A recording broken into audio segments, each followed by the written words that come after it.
Aga nüüd siis esimese sessiooni juurde, et see on sessioon, mis peaks meid viima olnust tulevasse või siis ka vastupidi ja pisut selgitama siis Eesti looduskaitse kujunemise tagamaid ja edasimineku võimalusi.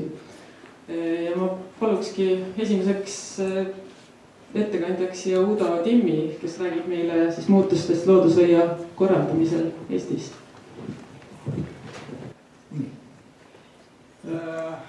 Selleks, et vaadata, mis tulevik toob, on hea, kui vaadata natuke tagasi, kust me tuleme, sest vanasõna ütleb, et kes minevikku ei mäleta, see elab tulevikuta. Ja siis ma püüan natukene vaadata tagasi, mitte väga palju, aga mõned aastad rohkem kui mu enda eluiga on, ehk siis ligikaudu 100 aastat ja natuke peale. Kui nüüd vaadata loodushoidu või üldse kõigepealt natuke termineid, siis ka, et loodushoid, looduskaitse, kuidas need suhestuvad ja veel ma ise kasutan sageli ka looduse kaitse ja looduskaitse eri tähendustes. Loodushoid on nagu kõige laiem, hoida saab igaüks. Kui hoidmisest jääb väheks, tuleb hakata kaitsma millegi vastu. See on juba suunatud, sihitud tegevus ja siis looduskaitse. Minu jaoks on puhas juriidika juba. Ehk siis läheb asi juba õigusaktidesse ja selle kaudu käsitlesse. Aga kui me vaatame siis ajas tagasi, kuidas siis loodust on hoitud, kõige vanemad vast on pühad paigad, mida meie esivanemad kogukondlikult hoidsid. Siis teine selline, mida ka on mõningad on käsitlenud kui looduskaitse algusajaks, et hakati kaitsma meremärke, näiteks Naissaarel ja Paljassaarel metsi, mis olid olulised meremärgid, aga samasugused maamärgid olid ka olulised liikumiseks mööda maad ja selliseid maamärke orienteerumiseks hoiti. Ma isegi praegu tunnetan suhteliselt sageli, kui liikuda nii-öelda metsamaastikus ja kui sa oled harjunud kogu aeg, et siit tulevad teatud metsad ja siis sõidad ja järsku oled keset lagendikke või noorendikke või võsa ja sa ei saa aru, et kus kohas sa täpselt nüüd oled. See on üsna tavapärane pilt, näiteks Alutaluse nii-öelda põlislaantes. Siis muidugi järgmine osa tähelepanu väärsetest loodusesemetest, nii nagu tolleaegse kõnepruugiga see oli, hakati siis erinevate loodushuviliste poolt kirja panema ja siis ka näiteks Eesti Loodusuurijate Seltsi algatusel suurte rändrahnude kaitset populariseerima. Siis edasi kõik te teate kindlasti, meil on nii kui seda looduskaitse tänapäevases mõttes algust siis võetakse nagu vaikastel lindude kaitse algusega, ehk siis see ei ole mitte viga seal, vaikad on siis Lääne saarestikus kasutatav väikesaare nimetus. Nii et need väiksed saarekesed Vilsandu lähedal on siis siis jah, erainitsiatiivil Artur Toom rentis nad ja hakkas seal kaitsma, et ei korjataks mune ära. Nii edasi siis tuleb juba see periood, mis on Eesti Vabariigi algusaastatel enne looduskaitseseadust võeti teatud territooriume kaitse alla ka enne looduskaitseseadust teiste seaduste alusel. No, näiteks siin on siis need samad Vaika saared juba 23. aastal ja Harilaid ja Kastre peravalla ehk siis Järvselja tänapäevase nimega, siis Hiiumaa Tahkuna jugapuude alad, Linnulaht, Pähklisaar Narva lähedal või tol ajal lähedal, nüüd Narva linna territoorium ja Abruka salumets. Kõik need alad juba võeti enne looduskaitseseadust nii-öelda seaduslikult kaitse alla. Nii. Aga kes siis korraldasid seda enne, kui seadust ei olnud? No kõigepealt siis seesama pühapaigad olid kogukonnad. Siis näiteks need maamärgid, need olid olulised valitsejatel ja vastavalt siis kas kuningad või tsaarid panid need reeglid paika, et mõnda maamärki ära ei hävitataks. Siis valitsejad, olgu nad siis mõisavalitsejad siis oli Loodusuurijate Seltsist juba oli juttu ja tegelikult on ju nii, et iga maaomanik oma maa peal, kui ta nägi midagi ja hindas mingisugust puud või mõnda muud nähtust, eset, looduseset, siis ta lihtsalt hoidis seda. Ja üks oluline seltskond oli siis ka metsaülemad ja metsavahid, kes siis olid riigi poolt paigale pandud ja looduse järgi vaatama säätud. Nii, nüüd kui me jõuame siis 35. ja 40. aasta kanti, siis oli siis looduskaitseseadus, võeti 35. aastal vastu ja siis hakati korraldama riiklikult seda loodushoidu. Ja moodustati siis looduskaitse nõukogu, mis koosnes siis erinevate ministeeriumite esindajatest ja riigiparkide valitsuse esindajatest ja Tartu Ülikooli esindajatest. Ja pandi tööle siis ka looduskaitse inspektor, oli siis Gustav Vilbaste, kes siis seda sisulist looduskaitselist tööd korraldas. Ja peale selle oli siis kohapealsed abilised ehk usaldusmehed ja see oli 38. aastal. Nüüd, kui 38. aastal võeti vastu juba teine looduskaitset käsitlev seadus ehk loodushoiuseadus. Ja siis reorganiseeriti seda korraldamist, oli siis Sotsiaalministeeriumi alluvusse läks ja moodustati sinna alla siis Loodushoiu ja Turismi Instituut ja põhimõtteliselt see looduskaitse inspektori töö kandus siis selle instituudi kaudu hakkas toimuma. Aga lisaks tehti siis juba maakondlikud komiteed, mis siis olid ellu kutsutud riigiparkide ja iluaedade korrastamiseks ja siis kodukaunistuse edendamiseks nõuandvad.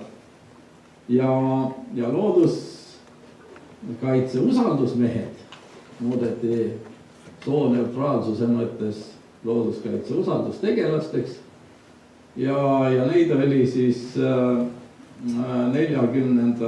aastaks 594. Ja need olid siis kas kohapealsed kooliõpetajad, metsaülemad, metsavahid, arstid või muud kohaliku elu edendajad. nii, nüüd muidugi vahepeal tuli siis okupatsioon ja sõda ja peale sõda siis läks ka tükk aega nii-öelda vaikiti maha, et midagi looduse hoidmise ja looduse kaitse valdkonnas enne sõda tehti. Aga vaikselt siis 47. aastal moodustati siis 8 jahikeelu piirkonda, kus siis vähemalt loodusvarasid ja suuremaid loomi siis kaitsti vähemalt teatud perioodil. Siis 50. aastal loodi Puhtu botaanilis-zooloogiline keeluala ja 54. aastal siis Matsalu ornitoloogiline ja ehiteaduslik õppekatsemajand, mille käigus siis samamoodi Puhtus lausa ega ei tohtidki midagi teha, kui ainult uurida loodust. Ja ka Matsalu ornitoloogiline ja jahiteaduslik õppekatsemajand, seal oli ka väga rangelt reglementeeritud, mida ikka seal teha üldse võib. Siis 55. aastal loodi Teaduste Akadeemia looduskaitsekomisjon, kes siis intensiivselt hakkas ette valmistama looduskaitseseaduse tegemist ja siis 57. aastal looduskaitseseadus ka vastu võeti ja selle alusel siis loodi siis 4 looduskaitseala ja 26 keeluala ja moodustati looduskaitsevalitsus. Ja nüüd, kes siis seda kaitset seal korraldasid, oli siis eelkõige looduskaitsevalitsuse juhtimisel ja 4 kaitseala, looduskaitsealad, siis Matsalu, Vaika, Viidumäe ja Nigula, need ka mehitati, ehk siis koha peal oli kaitsealadel töötajad ja kes siis seal asja korraldasid. Nüüd siis oli jätkuvalt veel ühiskondlike looduskaitse usaldusmeeste võrk täitsa olemas ja neid oli kokku 1100 üle Eesti. Siis Teaduste Akadeemia looduskaitsekomisjon muidugi jätkas oma teaduslikku suunamist ja Loodusuurijate Selts siis oma looduskaitse sektsiooniga samamoodi tegi erinevaid ettepanekuid erinevate väärtuslike objektide kaitse alla võtmiseks või siis kaitse korraldamiseks laiemalt, aga ka üldse loodushariduslikus mõttes erinevate juhiste väljaandmist korraldas Loodusuurijate Selts. Nii, nüüd kui 62. ja 90. aasta perioodi vaadata, siis seal sellel perioodil seda kaitset või loodushoidu korraldasid siis jätkuvalt looduskaitsevalitsus, siis metsamajandite juurde, metsamajandite alla kuulusid siis või nende koosseisus olid siis need mehitatud kaitsealad ja siis ka looduskaitseinspektorid. Ja oluline roll sellel perioodil muidugi oli ka tolle aja kohalikel omavalitsustel või taolistel asjadel, ehk siis rajooni täitevkomiteedel, kes siis rajooni tasemel looduse kaitset korraldasid, loodushoidu korraldasid. Ja ei saa mainida, et nende täitkommide osatähtsus oleks olnud väike, sest suur osa või suurem osa looduse hoiu või looduskaitseobjekte just võeti kaitse alla rajooni täitkomi otsustega. Noh, looduskaitse inspektorid jätkasid ka veel tööd teatud ajani, mil ma päris täpselt ei leidnud kätte, millal see ühiskondlike ja looduskaitse inspektorite töö nii-öelda päris ära lõpetati. See on väga segaseid andmeid võib leida internetusest, nii et ma ei julgenud sealt mingisugust korralikku aega välja lugeda. Nii, ja noh, siis järelevalve koha pealt, kui enne oli järelevalve, käis looduskaitse inspektori ehk siis selle ainukese Eestis olnud looduskaitse inspektori ja siis usaldusmeeste avastatud rikkumised siis suunati politsei või miilitsa poole. Siis 88. aastast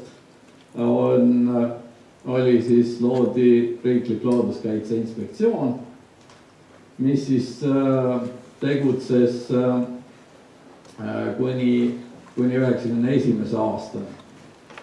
Ja noh, nüüd kui me tuleme siia sellesse perioodi, kus juba taasiseseisvumise tuuled puhusid ja taasiseseisvumine aset leidis, siis muidugi see õiguslik mehhanism hakkas kõik kõikuma, sest noh, kui tunnistame okupatsiooni, siis kuidas saavad kehtida okupatsiooni aja juriidilised aktid ja tuli kiiresti looduskaitsele nii-öelda taasiseseisvunud Eestis alus panna ja selleks sai siis 94. aastal kaitstavate loodusobjektide seadus, mille järgi siis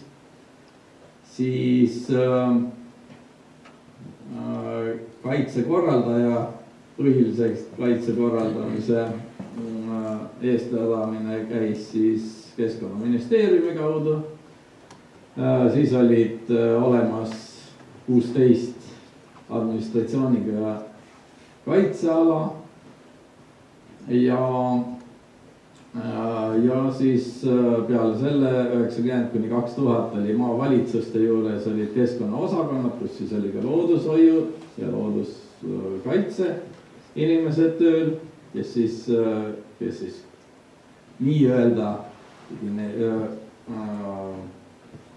korraldasid kaitset siis nii-öelda nende kas kohalike, endiste kohalike või siis mitte mehitatud kaitsealade või kaitstavate objektide osas. Nüüd 91. aastast siis kuni 96. oli looduskaitse inspektsioon nii järeltulijaks ministeeriumi, Keskkonnaministeeriumi juures olev vastav osakond ja 96.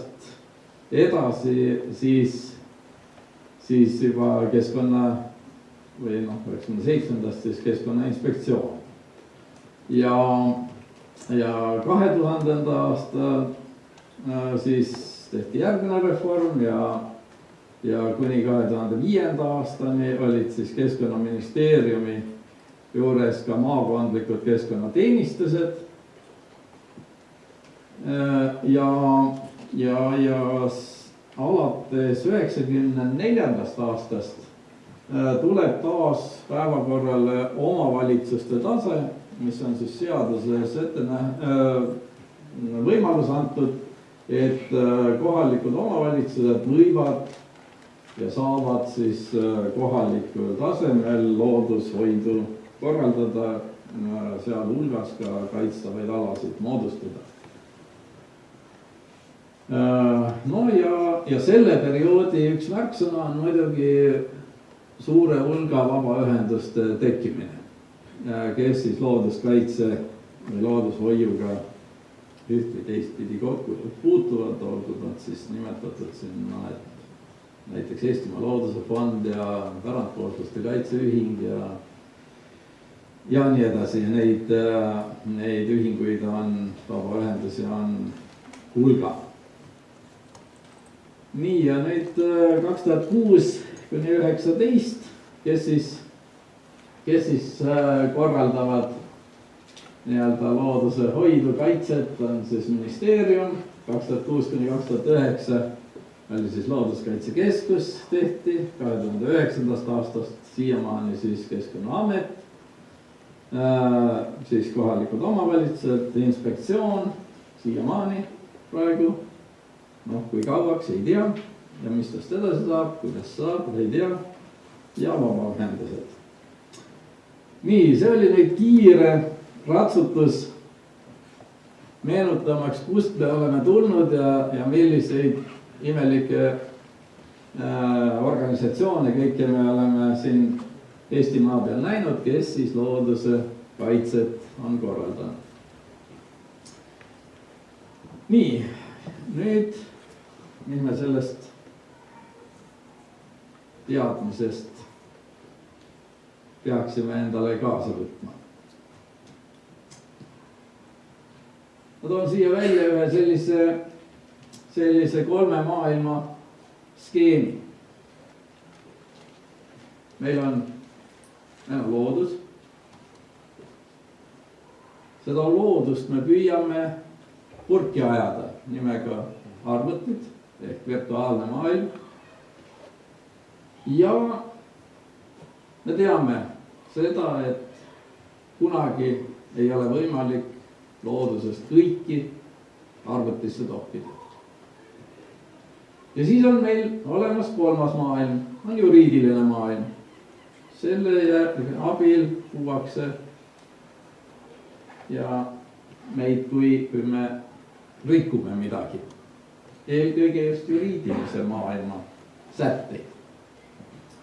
Nii, ja nüüd oma ideaalis peaks olema need 3 maailma katma 11. Ehk siis virtuaalne maailm võiks kajastada maksimaalselt looduses olevat situatsiooni ja juriidiline maailm peaks ka seda looduses toimuvat ja neid reegleid sätestama, kuidas seal toimetada. Tegelikkus on aga midagi hoopis muud. Need 3 maailma reeglina üksteisest eraldub. Ehk siis see virtuaalmaailm, kuigi järjest andmemahud suurenevad, detailsus suureneb, aga informatsioon, mis sealt siis kasutada on, see ei ole ikka päris see, mis on looduses. Nii et me peame ikka minema loodusesse ja vaatama, mismoodi see tegelikult seal on. Juriidiline maailm on samamoodi, et kui me nüüd vaatame seda ajaskaalat, kui varem ei olnud seda virtuaalset maailma veel olemas, siis oli 2 maailma. Oli see reaalne ja juriidiline maailm. Ja juriidikat kirjutati reaalsuse pealt. Nüüd aga on tekkinud 3. maailm juurde ja see tõmbab, nii nagu ikka keskpagu jõuga, tõmbab seda juriidikat enda poole. See on nagu keemias, need vesiniku ja hapniku molekulid ja aatomid kisuvad elektrone enda poole. Nii ka see virtuaalne maailm kisub nüüd kogu aeg juriidikat enda poole. Ja on esimesed nähtused juba, kus kirjutatakse seadust juriidika pealt või selle virtuaalmaailma järgi, aga mitte reaalmaailma järgi. Ja kuhu me siis jõuame sellega, siis on, kui reaalsuses inimene kokku puutub olukorraga, siis on jama majas. mis siis teha? Väga lihtne, meil on, õnneks on meil Nõukogude aeg ka üle elatud. Ja mõningad vanemad inimesed teavad, mis tähendab Siberi jõgede ümber pöörduda. Kui õigusakt on vastuolus loodusega, mis siis teha tuleb? Loomulikult tuleb nüüd juba loodus ümber kujundada, nii et vastaks õigusaktile. Mis sest, et õigusakt on inimese tehtud ja seda annaks inimene muuta. Aga me lähme parem muutma loodust, sest nii on lihtsam. Bürokraatiat vähem. Nii, noh, mis siis nüüd vaadates tagasi, mis on nüüd siis sellised üldised suundumused ja kuhu me võiksime jõuda? Esiteks, kui me vaatame kogu seda ajalugu, kuidas see suhtlus on käinud nende kohalike inimestega, kes tegelikult nende probleemidega kokku puutuvad, siis vahetu suhtlemine oli põhiline töövahend, vahetud juhiste andmised oli põhiline koha peal.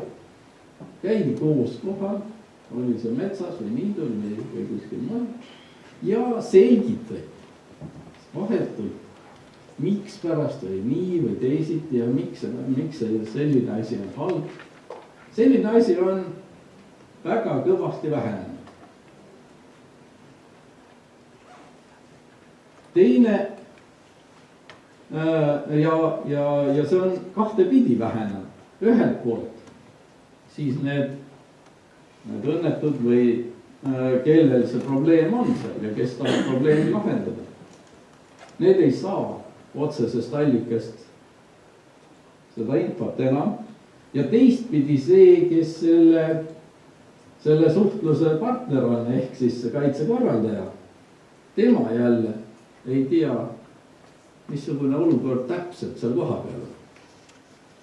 Sest selleks ei ole aega kohale minna. Selleks võetakse heal juhul virtuaalne keskkond appi, mis on vildakas, nagu me enne ja igaüks teab, et ei ole võimalik üks-üheselt panna. Nii, ja selle näiteks ma toon ühe kaardi, see on 50 000 topakaart Eesti aegne ja need ma märkisin, võtsin suvalise koha Eestist. Noh, mitte just päris suvalise, aga nagu ikka, kui juba metsa poole on, sinna Kaug-Ida poole, noh siis võtsin sealt ühe kaardilehe ja märkisin ära, mis need punased mummud seal võiks olla. Ei ole. Need on vahtkonnad ehk metsavahtide asukoha, metsavahide talude asukoha. Metsavahid olid kuni isemaa jändamiseni, isemaa jändava Eestini, olid tegelikult ju metsas metsavaht, see tähendab, et metsa järelevaate. Metsavahid, vahtkond oli nii suur, et mees jõudis ühe päevaga selle vahtkonna läbi käia, et ta teaks, mis tema vahtkonnas toimub. Nii, ja nüüd see nii palju oli silmi ja teadjaid mehi metsas. Kui kellelgi tekkis mingisuguseid küsimusi kohalikel, siis olid ülemad metsavahid need, kes esmaselt andsid siis informatsiooni, kuidas toimetada või miks ei tohi ühte või teist asja teha. Ja arve ka. Noh, kui nüüd vaadata metskondade ja mahtkondade arvu, siis Eesti ajal ehk siis enne sõda oli neid 1400, 1500. Hiilgeaegadel oli ligi 2000, sellepärast et Nõukogude ajal oli maa ju kõik nii-öelda riigi oma ja ka nende eramaade kohtade peale tehti ka vahtkonnad ja metskonnad. Nii et see ja hiljem, noh, nüüd me teame, palju meil praegu vahtkonde on. Keegi oskab ütelda? 0, muidugi, neid pole vaja. Sellepärast, et milleks on sinna metsa vaja kedagi veel, kes vaatab. Äkki näeb veel midagi. Nii, nüüd siis kuidas meil see suhtlus käib? Tavaliselt suhtlus käib kirja ehk e-kirja teel. Ja minu meelest tähtis ei ole enam mitte sisu, vaid vorm. Et see oleks juriidiliselt korrektne. Nii, vastused on tavaliselt niimoodi, et on väljavõtted õigusaktidest. Mul endal on hiljuti alles paar kogemust, kus mulle tuli tore kiri. 2 lehekülge, copy-paste, igasuguseid õigusakti väljavõtteid, ilma mingi kommentaarita, vaid lihtsalt tuima. Ja sel juhul on niimoodi, et kui ma lugesin seda, ausalt öelda, kui ma juba teise lehekülje poole peale jõudsin, siis ma ei saanud enam aru, mida ma tahtsin sealt saada. Ja mida mulle tahetakse nüüd öelda. See on reaalsus. Aga vorm on hea. Juriidiliselt igati jokk. Nii. Nüüd selleks, et seda kirja lahti, vastust kirja lahti dešifreerida, selleks on vaja juristi. Aga juristidega on see häda, et juristid ei jaga selle ökoloogilist sisu. Ja sa võid sattuda täiesti ummikusse. Ja reeglina niimoodi ongi. Mida see endaga... Nii, siis tavaliselt on, asi on veel ka see. See on mindud ju seda teed, et noh, kuna enam kohapealseid olusid ei teata, võetakse stampjuhtumi. Nii, ja siis pannakse stamp vastused paragrahvidega ja lõigetega. Ja reeglile see ei lähe nagu kokku tegeliku reaalse olukorraga. Sest need erijuhtumid või eriolud muudavad seda. Nii et see sisuliselt see vastus ei päde mitte ühegi konkreetse juhtumi kohta. Ta on üldistatud mingisuguse grupi juhtumi peale. Mis selle põhjused võivad olla?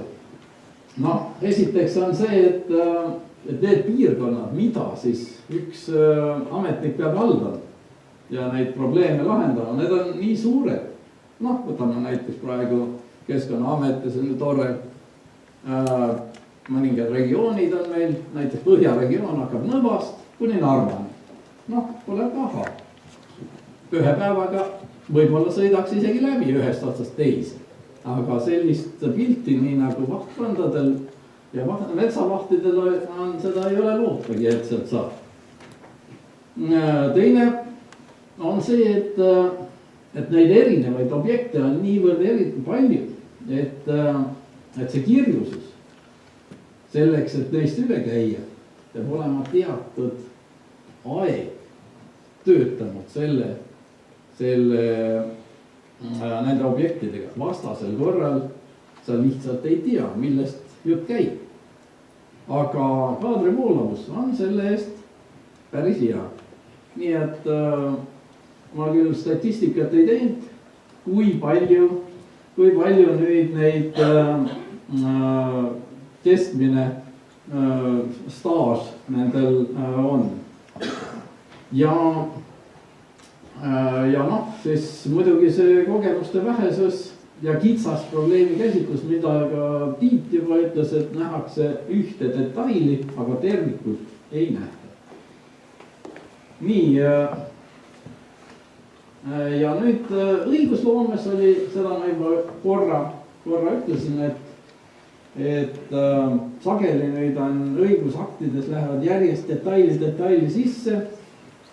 Üksikjuhtumi pealt kirjutatakse, mis siis ei päde tegelikult laiemas skaalas ja järgmises situatsioonis on ta täiesti kõlbmatu ja probleeme tekitab. Kardetakse muidugi seda, et ametnike suva on, muidu see peaks olema nii, et antakse üldnorm ja selle sees siis vastavalt situatsioonile saab ametnik siis kaalutlusotsust teha. Aga neid piire kogu aeg aheldatakse. Tekstide keerukusest juba rääkisime. Ja sellest ka nii. Väga vabandan, aga me kahjuks sul aeg on väga ümber juba. Viimane lause. Jah, viimane lause oleks siis see, et muidugi siin oli veel mõningad asjad, mis tulevad. Et kohalik inimene on lükatud sellest looduse hoiust võimalikult kaugele. Näiteks kõik loodushoiutööd, mida varem tehti koha peal, need on hangeldamise korral tehtavad nüüd ja seetõttu nagu ei ole kohalikul üldse looduse hoiuga asja. Aga tulevik ma näen, et ja sellest tingituna on usaldusväärsus riikliku looduskaitse vastu väheneb ja sest ka need inimesed, kes tahavad hoida, need enam ei ütle, mis väärtused neil on oma maa peal, pigem hoiavad ise, sest bürokraatia, mis peale tuleb, seda ei kannata keegi välja, aitäh. Suur tänu.